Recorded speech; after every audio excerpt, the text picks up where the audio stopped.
So anything that pops into your head, no right or wrong answer, or no wrong question. So whatever you want to know, either anything specific or anything about me or anything about investments or anything about money. So Hmm. yeah.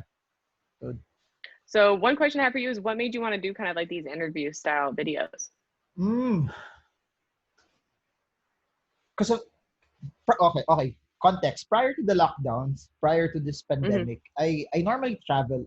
I'd have like 60 to 7 flights a year, 60 to 70 flights a year. So wherever I Wow. would go also, I'd meet people, and then if I find them to be a bit interesting, regardless of where they are in life, whatever status. So I would interview CEOs, I would interview also domestic helpers, and I would interview people who have been in massive debts and got out of it, and I interview people who are currently in debt.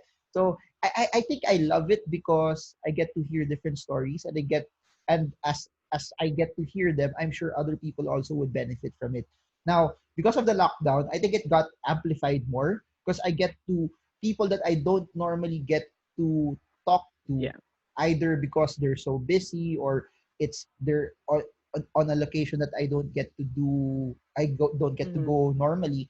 I get I have the ability to be able to do this. And my concern before was this: if it's via Zoom, I was concerned that people may not watch it because it's not something that's you're not together, it's not in a physical space. But the lockdown made Hmm. it easier for people for it to be more accepted. So That's so true. prior to the lockdown, I've been doing this already. It's just fun. So um I do YouTube because it's it I think it's nice. It allows me to share my thoughts, but in the same way, it allows me Hmm. to also meet and hear other people's ideas as well. And Hmm. I trade stocks, and what's nice about stocks is it gives you the liberty to be able to do it when you want it. So Exactly. I Yeah. found a sweet spot to be able to do this as a passion, but in the same way, since I've been investing already for more than a decade, so I found a sweet spot that I get to find a specific time in the day to do it, and then it doesn't affect other things that I want to do as well. So there. I love that. That's my goal. That's what I was saying. That's literally my goal. What's your favorite thing about YouTube? I guess you kind of said that, but like, what's one of the biggest learning experiences that you had with YouTube, either good or bad?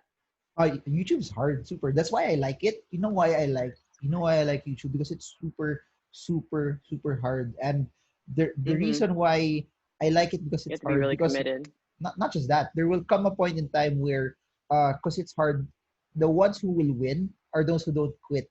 Because there will be a lot of people, and I'm So sure true. you've noticed this. When the lockdown started, March, April, May, a lot of people started making their own channels. But August, Hmm. September, those who started in April, they started to, I don't think I really want to do this anymore.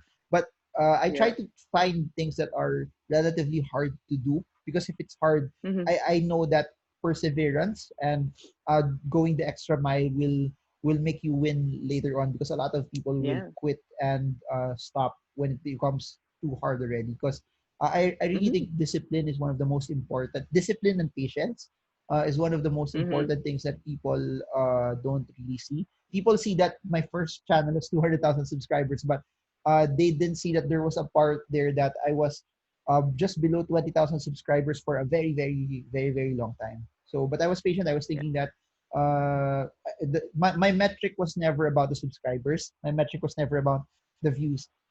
My target when I started doing this was I wanted to make 10,000 videos. So that's Ooh, my I like target. that. You want to know why? You want to know why that's my target? Why? Because the number of videos that I make is something that I can control. I can't control the subscribers. I can't control the views. I Yeah. can't control the watch time. I can't even control what ads would pop out, what people would click. But I could control the amount of effort that I put in it. And the most Hmm. quantifiable way to do it is just to set a target for the number of videos that I would make. So it's gonna take me a Hmm. lot of years to do that, but that's why when you find something that you love to do, it's not something that uh, becomes taxing or draining. It's you get tired, but it's something that uh, you don't have to force yourself to do it, and you don't have to get drained to do it. So there. Isn't 10,000 also the number where you become a master at something? Like after you put 10,000 hours into something, you were like the master. Isn't that the rule of thumb?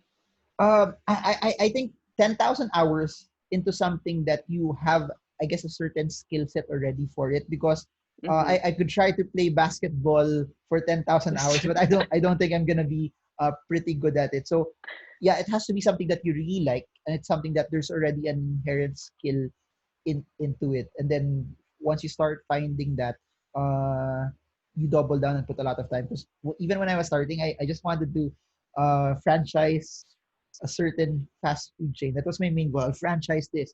I'll save enough money so I get to franchise this. But during the Yeah. process of trying to earn money and doing business to be able to buy that franchise, I realized that I think it's better to start something on my own, because you save a lot of money from it. So Mhm. I think it's also the process of figuring out what you like and what you're good at, and then deploying a lot of Mhm. energy and attention towards it. Awesome. And I know you said you're into trading a lot. What are some tips you have on that? Because I know personally for me, I do, like I said, I have a some of a stock portfolio, but that's something in 2021 that I really want to get better about and invest more into. So what are some of your tips and tricks?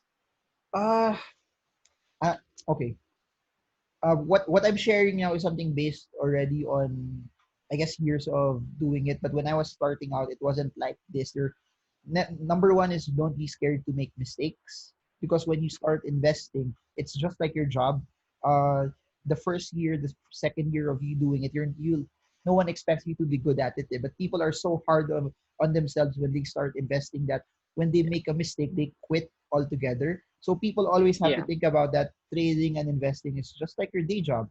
You won't be really good at it. So if you don't earn on the first year, second year, third year, it's fine. Because if you're like you're 27 years old, if you start investing from 27 to 60, the first 5 years won't even matter. But the skills that you would gain on that first 5 years would help propel you make money on year 7, 8, 9, 10, all the way to 20, 30 years in the future. So Hmm. don't be scared to make mistakes, but above and beyond that, you just start, you just try, because it's your experience that will allow you to build your strategy, and it's your experience that will allow you to say that, oh, I'm not getting into this, I'm not buying this. But if you Hmm. don't build that when you're starting out, you won't be able to figure out what your strategy is and style is. So to go specific into it, I use charts a lot. It's called technical analysis. I make my decisions off of that, but I also study the company. I only buy companies that I know very very well, specifically, because Hmm. it allows me to give. I, I guess it allows me to have a conviction that should it go down, I know that there's a certain point in time that it will go back up again, because this is a really, really good company. So I use a That makes combination sense. of what they call fundamentals and technicals. So there. I like that. I think that's all the questions I have, though. I appreciate that. Okay, got it. Thank you so much. I hope you got a lot from this. So to people I did. This is watching, great. to people watching, this is where we flip the tables, where Aisha grilled me with all of those amazing questions. So that's it. Thank you so much for watching. I hope this video helps you trade well, trade strong, trade smart. See you all again soon, and God bless you. And we're done. Thank you. Wow. That was fun. I enjoyed that. Thank you so much for this experience. I guess. Oh, a favor. Can you send me different pictures for the thumbnail? So we're gonna Hmm. put your picture in the thumbnail. And I guess that's it. This will be edited, so I don't know when will it come out. Maybe a week or so, maybe. So yeah, Hmm. as long as I have the thumbnails by that time, and then just yeah, Sure. feel free to message me if you have any questions. But I'm sure you're pretty good at YouTube, so